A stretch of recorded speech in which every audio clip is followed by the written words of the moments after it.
Bonjour tout le monde, on est dimanche 18 septembre 2016. Je vous propose aujourd'hui une correction du sujet de mathématiques écrit comme 2016, option économique, c'est-à-dire ECE. Donc je commence par le premier exercice, partie A, première question. Montrer que E est un sous-espace vectoriel de M3 de R, c'est-à-dire l'espace vectoriel des matrices carrées d'ordre 3, en déterminer une base et donner sa dimension. Donc avant de répondre au premier tiers de cette question, je vous montre une fiche méthode. Donc, comment montrer qu'un ensemble F donné forme un espace vectoriel ou un sous-espace vectoriel d'un espace vectoriel connu, E. Donc, dans le programme de ECE, le programme de l'algèbre, il existe trois espaces vectoriels usuels. Donc, R à l'absence n, c'est tout simplement l'ensemble des vecteurs à n coordonnées, par exemple x1, x2, voilà, 3 points, puis xn. Rn de x est l'espace vectoriel des polynômes de degré inférieur ou égal à n. Et Mn de R, c'est l'espace vectoriel des matrices carrées d'ordre n, c'est-à-dire qui possèdent n lignes et n colonnes. Bien sûr, à coefficient réel, puisque en ECE, on travaille uniquement avec des réels, donc on travaille uniquement dans R. Donc pour répondre à cette question, il existe 4 méthodes. La première méthode consiste tout simplement à la définition, c'est-à-dire on va revenir à la définition. Donc on essaye tout d'abord de montrer que F est inclus dans E, puis de montrer que F est différent de l'ensemble vide. Donc il suffit de montrer que l'élément nul de E se trouve dans F. Et puis on montre que F est stable par le deux lois. Donc, d'un point de vue géométrique, un espace vectoriel, c'est un ensemble des vecteurs. Donc cet ensemble contient forcément un élément nul. Et juste à côté de l'espace, à l'extérieur, on trouve le corps. Donc, l'ensemble R. Donc, les éléments de R, on les appelle scalaires. Voilà, moi j'utilise en fait des lettres grecques pour noter ces scalaires. Et les éléments de E, on les appelle vecteurs. Donc, des vecteurs, ou bien des polynômes, ou bien des matrices, ou éléments.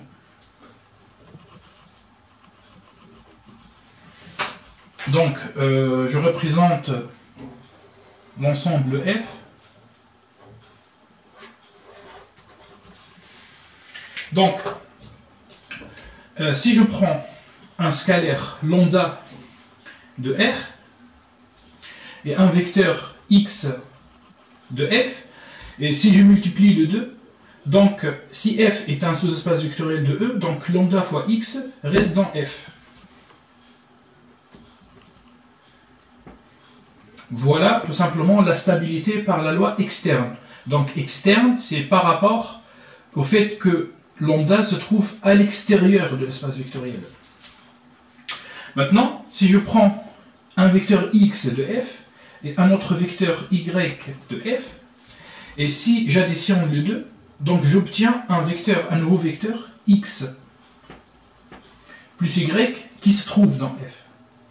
Donc dans ce cas-là, on parle de la stabilité par la loi interne, puisqu'on est en fait à l'intérieur de l'espace vectoriel.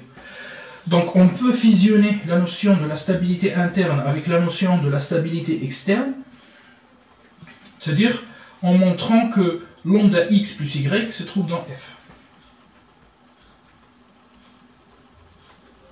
Donc voilà tout simplement la première méthode, ou bien la définition d'un sous-espace vectoriel.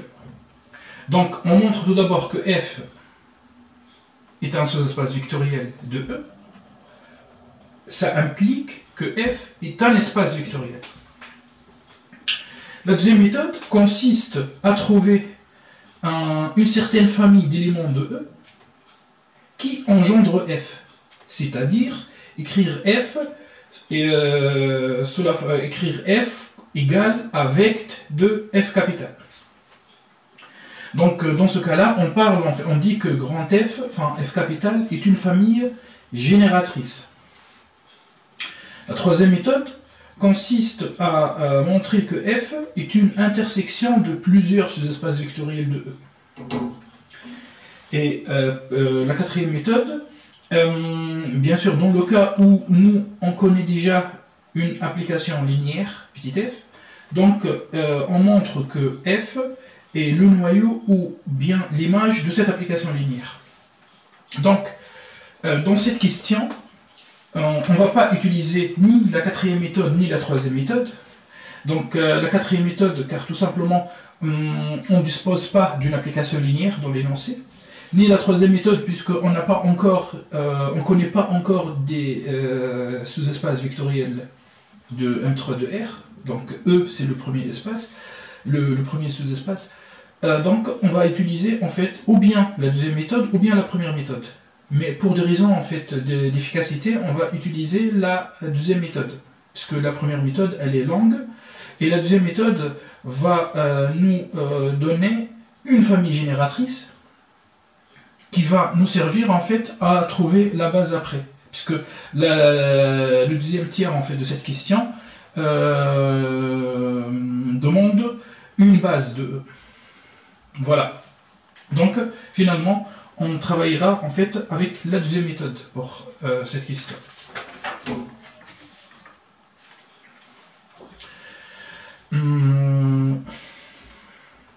Donc, je veux prendre M, une matrice carrée d'ordre 3. Donc, si M appartient à F, c'est équivaut à dire qu'il existe X, Y, deux réels ou bien deux scalaires de R, tels que M s'écrit sous cette forme. Donc on utilise la structure donnée dans l'énoncé, 3x, moins x, moins y, moins 2y, moins 2x plus 2y plus 4x moins 3y. 4x moins 4y, puis 2x moins y, moins 2x plus y, et moins x plus y. On remarque que m dépend de deux coefficients, x, y, donc on va décomposer m selon x et selon y. Donc M maintenant s'écrit comme la somme de deux matrices. La première matrice contient uniquement les x. Je mets 0 au niveau de ce coefficient puisqu'il n'y a pas de x. Il faut bien recopier les coefficients.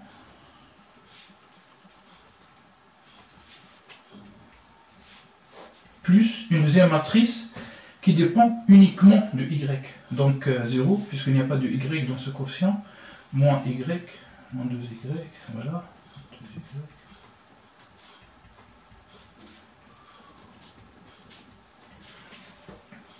Oui, je me suis... Ok, d'accord. Maintenant, on sort le x. Donc on obtient cette matrice. Puis dans la deuxième matrice, je sors le y.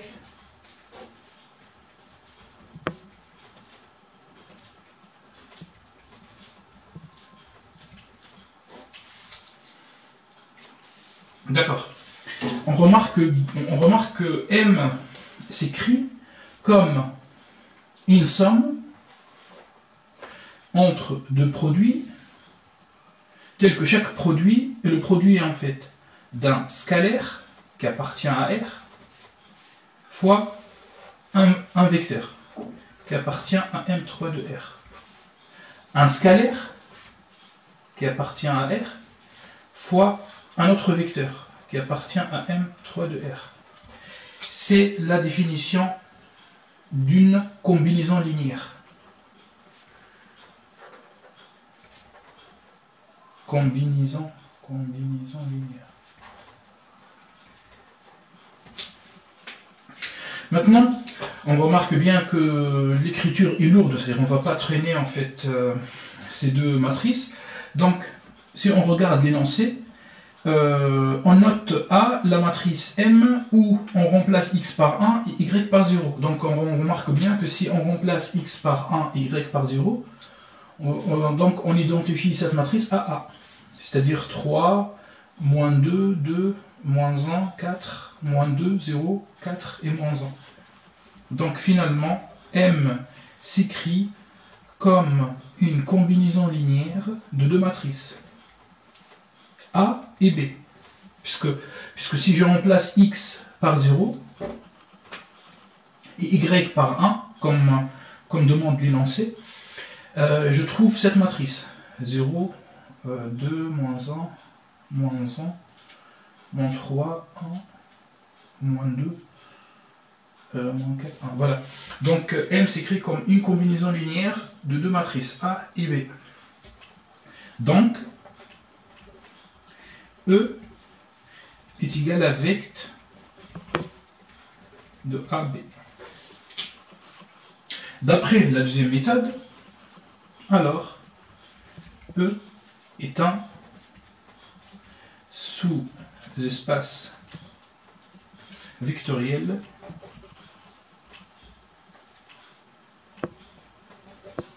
de l'espace vectoriel des matrices carrées d'ordre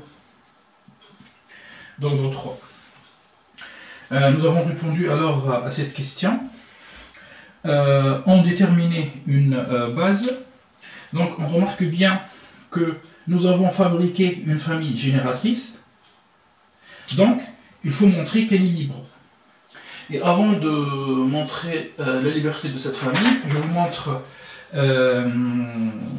c'est-à-dire quelques méthodes par rapport à la base. Donc, question, comment montrer qu'une famille F de vecteurs d'un espace vectoriel E forme une base? Pour répondre à cette question, il existe deux méthodes.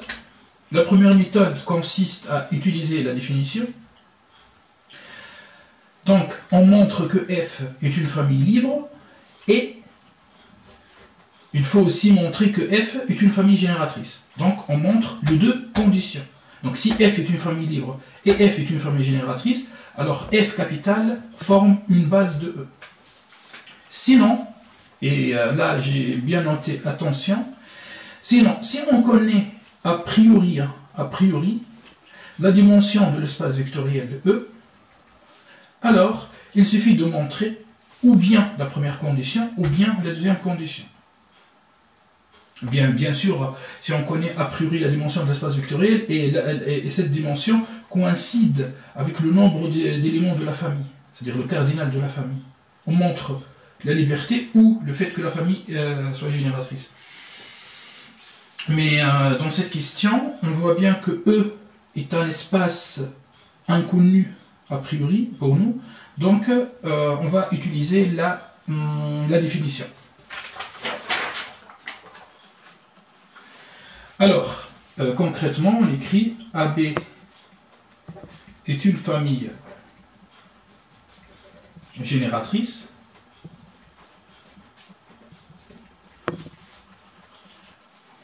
de E. Montrons alors qu'elle est libre. Montrons alors qu'elle est libre.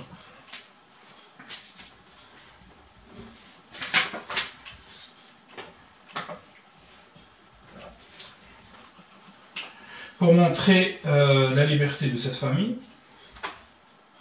je prends deux scalaires, soit alpha et bêta de R.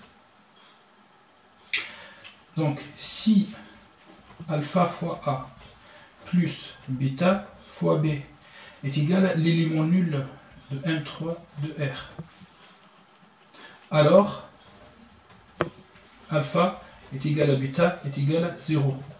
Donc ici, en fait, il s'agit du vrai 0, enfin le 0 connu. Par contre, ici, c'est la matrice à trois lignes, qui contient 3 lignes et 3 colonnes, et telle que tous les coefficients sont nuls. Je commence à gauche, donc alpha A plus bêta B est égal à 0 de M3 de R, implique que alpha, je réécris A,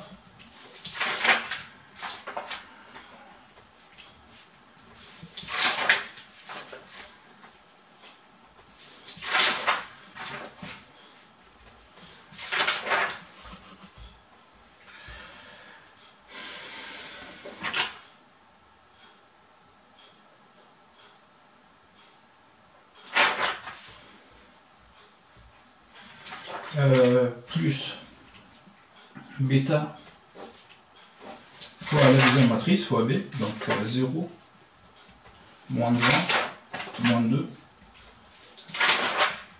2 moins 3, moins 4, 2, moins 3, moins 4, et moins 1, 1, 1, est égal à l'élément nul de l'espace vectoriel des matrices carrées d'ordre 3.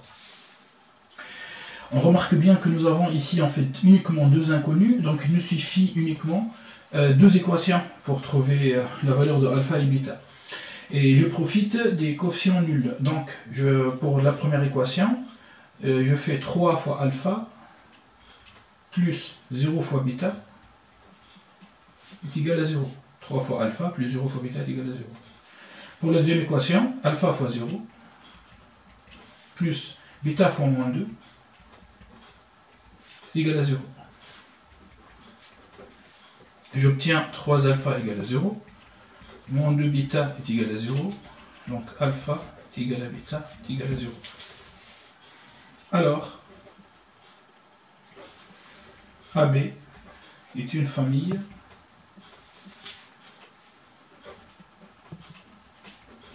libre. Je mets 2 étoiles.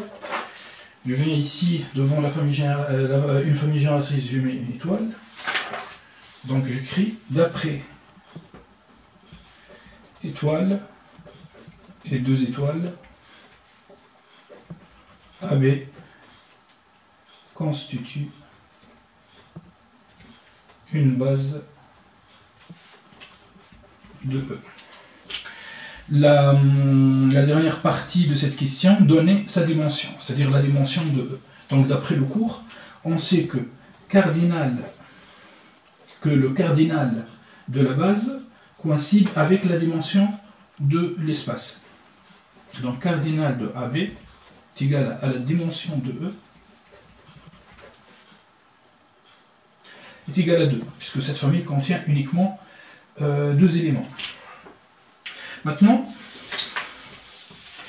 là nous avons répondu à cette question. Par contre, j'essaie juste de vous montrer la structure de E.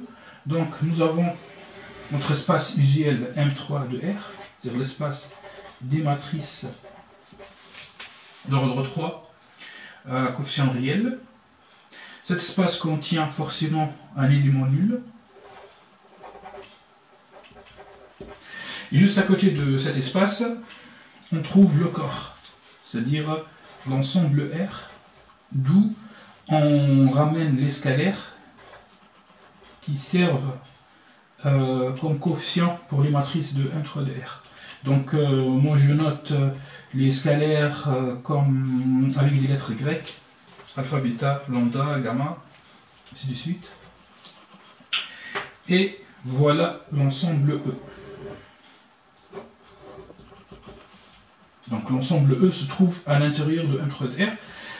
La dimension de cet espace est égale à 3 au carré est égal à 9. Et la dimension de E est égale à 2. Donc E est inclus dans M3 de R. Maintenant, quelqu'un peut me poser cette question, mais pourquoi pas on n'a pas utilisé la première méthode? Donc tout simplement, en fait, la première méthode, elle est longue et elle ne permet pas de trouver la famille génératrice. Donc pour des raisons d'efficacité, n'oublions pas qu'on est en train de corriger un concours. Donc, et pour gagner du temps, il faut utiliser la deuxième méthode pour trouver la famille génératrice, puis on montre que cette famille est libre, donc on trouve la base qui va nous donner la dimension de l'espace E. Donc voilà pour cette question, et regardez la vidéo suivante pour les questions d'après. Merci.